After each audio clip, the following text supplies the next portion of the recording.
Hi everyone. Today in the episode, I guess 2, we'll have a special guest. First of all, welcome to Be My Guest with Birce Didar. And in the room, I have someone very exciting to share. A lot of stories, a lot of laughs, hopefully. So please introduce yourself. Hi everyone, I'm Cali. I'm a woman, first of all, mother, partner, worker, doctor. A lot of things. So who is Anna? Anna is, I'm Italian, so I'm Italian by birth, but I left my country more than 20 years ago now. So half of my life has been living somewhere else that it was not Italy. So the way I define myself is a world citizen. And this is what I actually like about it, that I feel that I belong, but no one actually owns me. Yeah, and when you say world citizen, I mean, people believe her. She is a world citizen. Can you tell us a little bit about the countries you lived in so far? Yeah, basically a few weeks ago we had a meeting where people were asking, have you lived in one country other than your birth country? People start raising their hand, 1, 2, 3, 4, and I didn't realize that actually I raised my hand 6 times. Wow. And for one of the country, I actually went to the different state that was in the US. So I lived in, of course, Italy, where I started. And then I actually started already during medical school when I moved to Spain for the Erasmus project in Madrid. Then I moved to US twice, UK, London, Cambridge, France, Japan, and now I'm living in Denmark. Yeah, Danimarca is the Turkish way to Oh, say really? Denmark as well. Yeah. That is the Italian way. Yeah.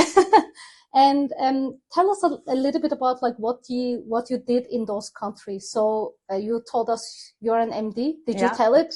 And how did you start your life in the professional way? But I'm going to also ask you some personal questions later on. So yes, yes, I'm a medical doctor. I'm an endocrinologist by training. I started actually in a very weird way because my father, did not want me to become a doctor. He wanted me to become a teacher. Then I said, I will never be a teacher. So he asked me, okay, what do you want to do? Why don't you do law school? I was like, oh, I don't like it, but I can give it a try. And, after 1 week in the law school, I said, oh, this is not for me. But at that time it was too late to go into medical school for the year. So he said, oh, but you need to do something with your life. I was like, yeah, I like art. So I started with art. So I did 1 year in University of, in Pisa, that was really looking at in art and the preservation of it. And then after the year I spent there, that was very nice. Tuscany is not a bad place to be. I went back to my dad with all my scoring, very good scoring, etc. And I said, look, I did all my exams, I passed all of them. I really like it, but my passion is medicine. So I went back to med school. So I started med school, and it was very clear since the beginning that I was fascinated about understanding how things work in the body. So I started an internship in endocrinology, and I got fascinated by, the link between, the hormones in the body and how that impact everything. Even a small molecule that's produced in the brain can actually reach out to almost your foot, right? Yeah. So I was so fascinated to that I decided to spend more time doing that. So I went into basic science and I started looking at the type 1 diabetes disease. And I was getting even more fascinated by that, specifically when you understand the link between autoimmunity and, the disease per se. So I didn't want to give up on my scientific background at the time. So once I finished med school, I moved to Verona, where I did my endocrinology training, where I had also the opportunity to continue to grow this passion for science and research. And this is where actually having a good mentor means a lot in life, because he understood what I could do, he understood what I wanted. And instead of being a selfish person, keeping me in the Italian, site and do the work that I was doing there as a research, he actually opened the door to the US and he said, do you want to try it? And, at that time I was, single and young and said, oh, why not US? Why not, right? So actually went the first time to Arizona in Phoenix And when I was so excited about it, everyone was asking me, why are you so excited? It's in the middle of nothing. No offense. No offense, but and to be honest with you, at that time, I remember that this is where I said, I don't care. I mean, of course, I saw where Arizona was, right? But actually, what I saw there, it was opportunity. And I said, I'm looking forward to go there. So even if it was 40-degree plus when I arrived, I was super happy. So I spent some time there at the NIH, working on the genetics of obesity and diabetes in the Pima Indians. And then it was either go back home, so to speak, in Italy, or continue my journey in the US. So I decided for the second one. So I went from the very, very hot weather to the very cold weather in Connecticut. I actually joined a group in Yale University looking at obesity and diabetes and metabolic dysfunction in pediatrics to start with. So in children and adolescents, but then while I was there, I was able also to be connected and to be involved in studies also in the adult population. So I continue my interests and my passion about science, clinical development, and research. And that is a good opportunity because you are in an environment where everyone has the same passion, everyone has the same ambition. So, and this is where actually give you a lot of energy, even if you're far away from home, if you're far away from friends and family, is actually, the drive to stay. And of course, while you're there, I'm not shy. I like people. So I kind of built my own social network and social life. So I was actually very, very happy. But as a physician, I was missing a little bit the clinical practice. So I decided that probably it was time to go back to Europe and start doing, continue my research and scientific journey while also looking a little bit more after patients. So this is why then I went back and I actually landed in England at the beginning in Cambridge, at the Cambridge University, where I was able to really focus more on the monogenic form of obesity that are a rare form of the disease. But they're also very nice from a scientific perspective to study because you can try to understand a little bit more the different pathway. So I spent there 3 years, and in the meantime, I was also looking at, after patients in a clinic. That was quite rewarding. I like because what I learned with time is that when you are in the lab, when you are on the clinical kind of research path, sometimes you get disconnected from the reality of the people, right? So when you are talking to them, when you're treating them, you actually get all the insights you need to then do even a better research, a better study, and better development. So I was very happy about it. But then, of course, it was one of the time where, you either say, I stay, I continue this journey, or I try something new. One element that kind of characterizes me is that when I get too familiar with something, when I get too much in my comfort zone, then I start getting itchy. Yeah, you mentioned that before. So, and that is, I always recognize that. And actually, one of my previous managers recognized that in me too, and you will understand why. So at that point, I said, I want to try something new. And, there was an opportunity to join one of the biggest pharma company at the time, focusing in diabetes. And I said, okay, why not? I mean, I know that someone called that the dark side for a physician, but to me, there is never a dark side. For me, there is a different side. And this is also what, characterizes me. I see always differences as a value more than as a gap or a challenge or a miss. So I went there, and needless to say, I love the people, I love the company, but the job was not really what I was looking for. So I was really struggling in that. And I asked many times myself, what did I do? Why did I derive so much from who I am? And now I don't feel happy, I don't feel accomplished, I don't feel that I'm doing the right things for the purpose that I want to pursue. So at that time I was about to go back to academia. And then one of my next managers to be, that he was also a mentor for me, approached me. And I remember we were at the ADA, the American Diabetes Association Congress in San Diego. We met, and he told me, oh, I know that we missed you the other time because they were trying to hire me before, but they did not manage to. But now I have this position for you. Would you be interested? And I said, yes, if it doesn't take 6 months to get me a contract, probably. Otherwise, I'm going back to academia. So 2 months after, I was actually, with the contract signed, ready to go to Paris in France. At that time, I also got the opportunity to go somewhere else. but it was not as attractive as Paris. No, I'm joking. I mean, of course, it was Paris, but also because of the job. So I then, again, pack everything and moved to Paris, where at the beginning when I arrived, Paris is a city where you either love it or you hate it. The first year I hated it. I love it as a tourist when I was there many times. But as a person living there for the first year of my life, I'm like, what the heck is this one, right? So I said, no. I remember I even told my boss at the time, look, in the next year you need to find a job somewhere else, US, wherever you want, but I need to get out of here. But 1 year after, actually, I was ready to embrace another challenge in the same company in Paris. So I ended up spending there almost 10 years of my life after that. That's a lot. It is. But it was good because, from a professional perspective, of course, I had the opportunity to continue to grow.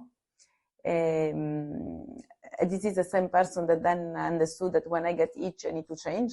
And there was always an opportunity to change. I was always arriving probably the right time when, I needed that change. So that gave me the opportunity to also become a leader, a people leader. Until then, I've been kind of managing people, but more on an indirect way. While there, actually, I had the opportunity to really build a team from scratch. I had challenges to build a team where people were even more senior than I was. So this is the challenge, right? When you arrive there, you need to make sure that they trust you and they trust that you are doing the right things for them, for the goal, etc. So this is where I actually start loving being a manager. What I used to say is that being a manager is a second job or is a first job before your actual, content job. And this is also where I see that I really like to spend time. And this is why also I never had a position after that was not with people manager responsibility. So having said that, so I was actually honored enough to launch a product, to be part of, launching it in 3 regions at the same time. So we launched at the same time in US, Japan, and Europe. But that meant also that I was traveling quite a bit. And also I love traveling, right? That was, of course, before COVID, when, it was much easier to just get on the plane also for just 1 day meeting. That today I would find it insane, but that is another time.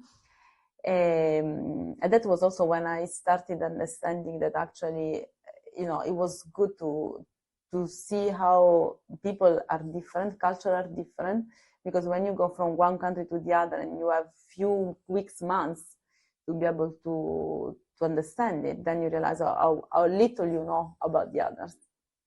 And that is when I started reading a little bit more also about diversity, about, cultural differences, geographical differences. And this is also when, even with my previous company, I started being more and more engaged with the gender diversity board. It started as gender diversity and eventually became as a diversity and inclusion, because of course it's not all about gender. Diversity is more than just, female, male, or whatever. So this is where actually, I put a lot of passion, a lot of effort as well, beside my day-to-day job. And then, of course, after being able to do all these things, I started again saying, okay, what's next for me? And next was actually Japan.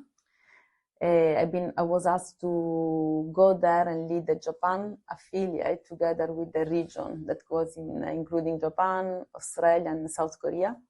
Again, very diverse. I mean, when I arrived there in Japan, I knew that, I was woman, single.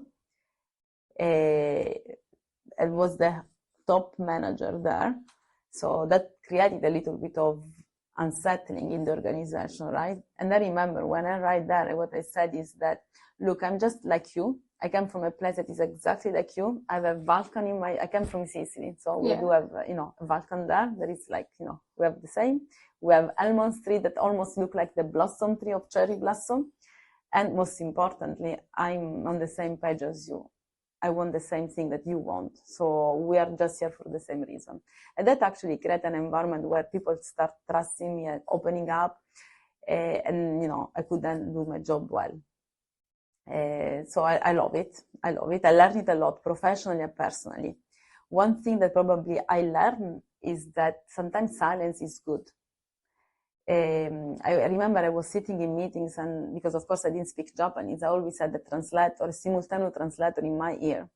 And one of my first few meetings with them, I was asking the question and I saw that there was silence. As someone coming from the western part of the world, silence is awkward. So I was trying to fill the silence. I was trying to say, okay, let me explain better what is my question. Let me tell you a little bit more. And then at one point, the translator, she was super good. She told me, they understand what you're asking, but they need time. They need the silence to think before they can give you an answer. And that is the culture shock in a nutshell, right? Exactly. So, but that, tells you a little bit more about when you face people that you don't know.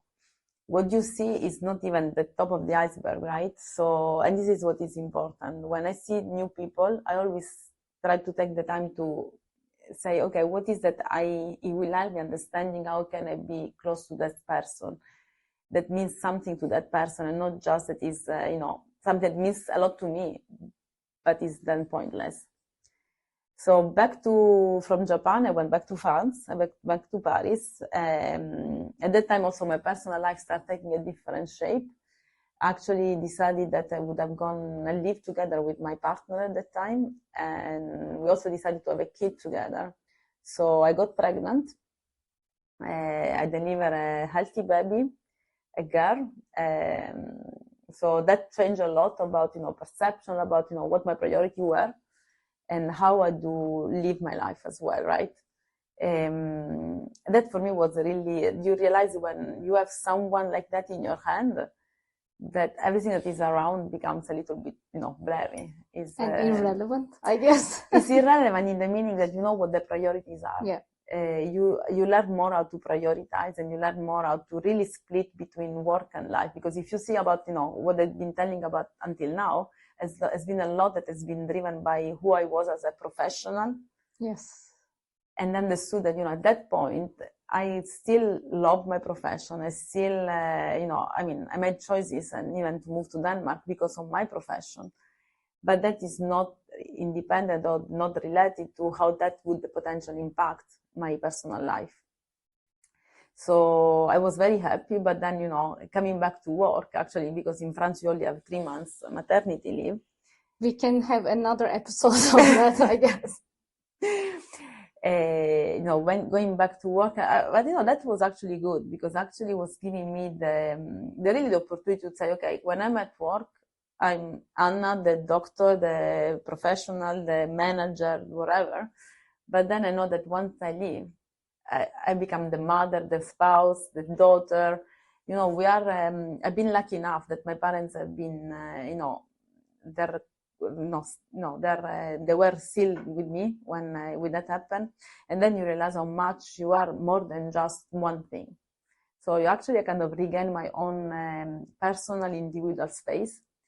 And that helps a lot. So I remember also sometimes, when you have a bad day at work, sometimes, you're like, you need something to give you that energy. And I was just looking at either a video or a picture of my daughter. I'm like, oh, that's fine. We can go ahead. Bring it on. Exactly. And that helps, right? That helps when you really understand that, life is not all about work. It's not all about, family. It's not all about friends. It's all about all of it together.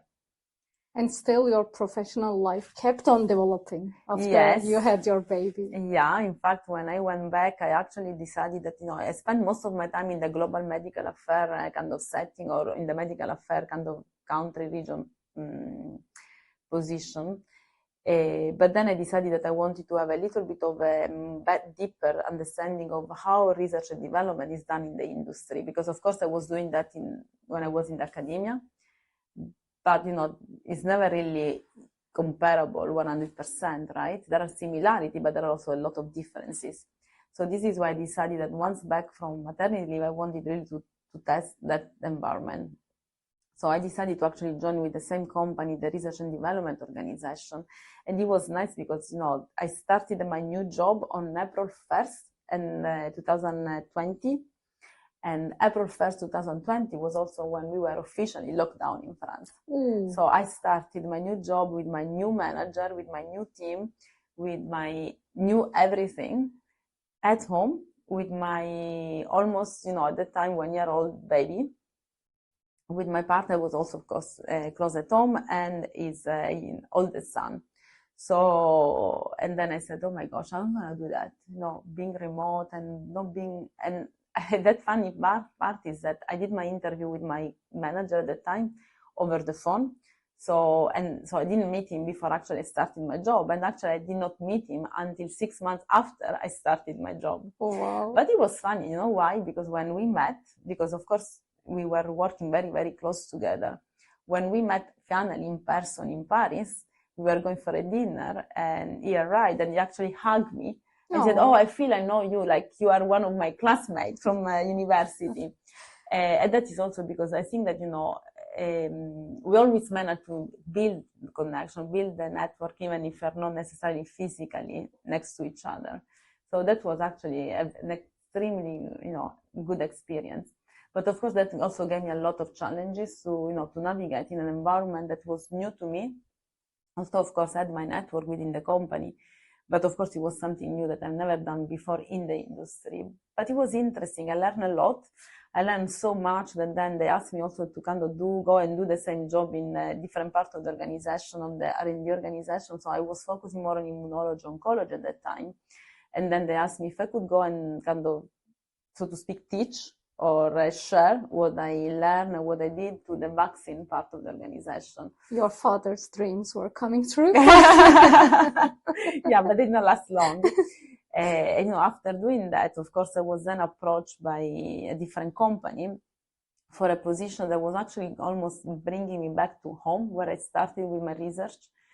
So, and this is why then, with all the pros and cons and with all the discussion back and forth, etc., we actually decided that it was okay for me and my daughter to move to Denmark, where we are now, so that I could start my new kind of professional journey in a different company, back to where I belong as an endocrinologist and where my passion has always been since the academic life. But at the same time, in an environment where it's completely new to both of us at the time, my daughter and myself. And that did not go, it was not, so to speak, a free lunch. It came with challenges. It came with moment of, going down and be on the doubt side. Did I do the right things or not? And not for my work or for my profession, but it was more from a personal perspective. Sometimes we don't realize that even children, toddlers, that, we think that they're easy and adapt to everything. They actually don't. They already have their own personality. I understood that my daughter already has a very strong network in Paris. So coming here was, of course, a little bit, at the beginning was like a honeymoon phase because, of course, it was summer. She had a long summer vacation before she actually went back to school. And then when she finally went back to school, she realized that we were here to stay. And that was when the dark thing moment started, right? Where we had a little bit of challenges where she was not that happy. And for a mother, having a non-happy child is you can be happy everywhere, but if that part is not happy, then, you are not happy. So it was very challenging because as an adult, I said, I made a choice, I made a decision, and probably my decision is good for me, is just good for me. And not for, that's so hard, no? It was hard. I got the good support, both, within my own leadership team, but also from the friends around the globe, because at the end of the day, it doesn't matter if you are in the same place as the others' friends, right? But as far as you're connected, that friendship stay. So I had a lot of support from that side of the world, from all around the globe, to be completely honest. And together with my daughter, actually, we managed to get over it. And now she's a super happy baby. And as you can imagine, I'm even happier than her because that allowed me to really fulfill my professional, position, my professional mission, at the same time doing the same with my daughter. It was like listening to an adventure audiobook, when there are introductions or like icebreakers, the questions are like, what was the most adventurous thing that you did? And you just told us your professional life in a brief manner. And it was in itself really interesting. And I listened and I was like, okay, next episode, like what is going on? Okay, where she's going to do next, what she's going to do next. And when you talk about what you have done so far, they can't see you, but I can see and also hear your passion. And you almost have this also, which I value a lot, and I still try to keep in myself as well. You have this childish curiosity to yourself and childish passion. So I feel like you still have this inner child that wants to discover and like jump on things and say, okay, what is it? Let me try to understand, how can I work on this? Okay, what's next? So it's very adventurous, but I could hear a lot of passion. Have you always been like that? Like, how were you as a kid? Well, you should have asked my mom and my dad, right? I've been a very, so to speak, difficult or challenging child, right? Because I've always been that case, right? I've never been still. And the reason why it is that is because I always like to understand how things work. Now I complain with my daughter that she dismantle every toy I give her. Like mother, like daughter. Exactly. But honestly, when I used to speak to my mom, she would say, well, yeah, but you were exactly the same. I mean, there was nothing. And, I remember that, we had bedtime to go to bed. So you go to bed and, that's the thing. So what I was doing was I loved to read. So what I was doing, I was hiding under, the blanket with a small light so that I could continue to read and to learn. And also because, I always try to find what is the answer to what I don't know. What is it I don't know that I should know? So yes, curiosity has been, you're right, you describe it right. Curiosity is something that has always been part of, who I am. And that is also because I'm always looking for things that, where I can get better, how it is that I can go a mile farther, what is that would make an impact also, not just on my life, right, but also in people that are around me. And to do that, you always need to question yourself, you need to look for something that you don't see so clear at the beginning. This is what I like. Yeah, and I can also relate with that a lot because I have this constant hunger for information. And sometimes it gets to a point where I have 7 tabs open on my laptop, 3 on my iPhone. I'm watching something on YouTube, listening to a podcast. So it's a constant craving for more information. And it's up to me to discover whether that information is worth learning but I still like the experience of figuring things out. And I think that will never die. Even if you get to an elderly age, and I think I will still try to find something in my garden and go, why this tomato is still red? Exactly. Okay, what is going on? So I guess you will also be this curious person, the person that would like to improve themselves constantly. Yeah. And I don't think that's an attribute that you can learn or fake. It has to come naturally. Yeah, it's absolutely true. And, to be honest with you, what you see is what you get with me, right? So this is who I am. And this is the way I also want the outside world to perceive me, so that there is no hidden agenda. There is no a different Anna that is at work or there is at home. There is different rule that I need to kind of to dress, but that is, normal. Yeah. And kudos to you for being able to stay as yourself and, stay open and vulnerable. Because I also think, being super open about yourself and although having so many layers, still we are all intricate human beings, right? Mm-hmm.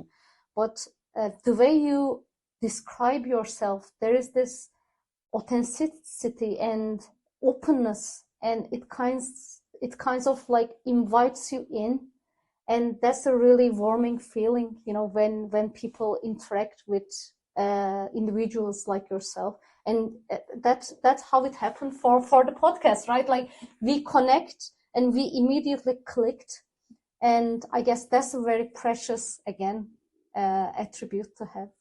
But that is true because you also have the right people around you, right? I mean, I think if we connect, it's not only because I was there, it's also because you were there and you were, you were open to the connection as well, right? And I always said that who I am today is, so to speak, the sum of all the people that have been part of my life and that are still part of my life. Some of them are probably not part of my life on a day to day. So, but I think that also the way I am is also because the people around me, the network around me, my partner, my family, they all contributed to who I am today. And I also know you have put a lot of time into, helping other people, but also reaching out to people when you have questions, when you needed help. Can you tell me a little bit about this, like, mentorship side? Absolutely. I think I've been lucky enough that sometimes, they became mentor without even a formal mentorship, right? I have few of them are still the one I go to anytime I need, even it's not only professional in terms of mentorship, it's really also personal. And those are really the person I go to that I trust. But at the same time, I also learn how important that is to be a mentor for others. So in my life, since early, I recognize who could be that person for me, the to-go person. There are some of them that are, now far away from where I am today. But I know that if I call them, they are there for me. And I try to do the same for for my mentee, right? To be there no matter what. And sometimes that is also require additional time, additional energy. But for me, actually, I also gain a lot of energy back, knowing that, with who I am, with what I can, even just with the listening time that I give to them, make for them a difference, then give me energy back. And the same for me, right? Sometimes you know exactly what you want to do. Sometimes you know exactly what the answer is to what you're trying to solve. But you still need to have that sounding board, that person that you trust, to that person you can tell what you want to do, that you say, this is what my answer is. And not that person, the mentor will never tell you, yes, this is the answer. That they will just say, do what you think it is the right things to do. But having that trust, having that person that you know is there, help you, moving even mountains. So this is why I value a lot. And this is why, for example, sometimes mentor can be, someone that is your neighbor, maybe your professor, maybe someone you just met and, you just realize that this is the right person to go. I was going to ask, like, for people that would like to get mentors, like, how do you think they should identify those, or how do you think they should approach if they feel like that person could be a good mentor for them? How can we tell? But for me, it was really more about, as I said, few of them actually became a mentor almost without even saying it, right? So I think that, the one that I could consider the formal mentors are really few. And you say, oh, how many mentors do you have? Well, the thing is that based on different stage of your life, you also need a different type of mentor. And it's not that, the one you kind of delete someone and to replace with someone else. They're still there, but they give you different, they help you in different way. So in terms of, when it comes to formal mentorship, I think it's more about the way I did it, also because I was part of a program where, I was assigned a mentee because they were applying for it. And, there are a few people that have proposed to be a mentor. So I was one of them. So it's more about getting to know each other. What is it you want to gain out of the mentorship? Because for me, mentorship should not only be, okay, let's talk about life and, let's share. It's more about, okay, how do you see a mentorship can help you achieving your goal? That could be professional, it could be personal, it could be both of them, no matter. So I said, when you look for mentor, be clear of what is it you are asking that person. Why that person could be the one to help you getting where you want. It's not just a friendship, because friends we have a lot, but mentorship is really that person that also will be able to tell you when things are, Of course, they will not tell you what to do, but they can tell you openly what they think about, doing or not doing something, taking one direction versus the other. They will not take the decision for you. So sometimes friends tend to also to do that, to say, oh, I will help you making the decision. They really don't help you making the decision, but they help you discussing, they help you analyzing, they help you finding the answer, and then you get it. So this is when you go to a format. So I have the meeting, but go ready, be ready with what you want to achieve, why that person, because of course, if you decide that someone may be your mentor, you may look at who that person is, what has done, what is a personal or his personal life, etc. So that you understand how that fits in what you need to address. And when it's actually most of the time happen by chance, that is, you almost like, it's like when I met my partner, I didn't select him based on, he's tall, he's tall, we just met each other and we understood that, this is, we wanted each other, right? I mean, until then, before I met my partner today, my husband, basically, I would say that, I never thought that I would have a child.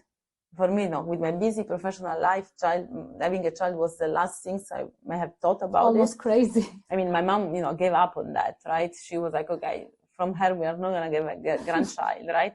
But then when I met my husband, I knew that this is with him that I wanted to have a family. So it's like the same with the mentor. When you meet someone, you know that that person can be that person for you.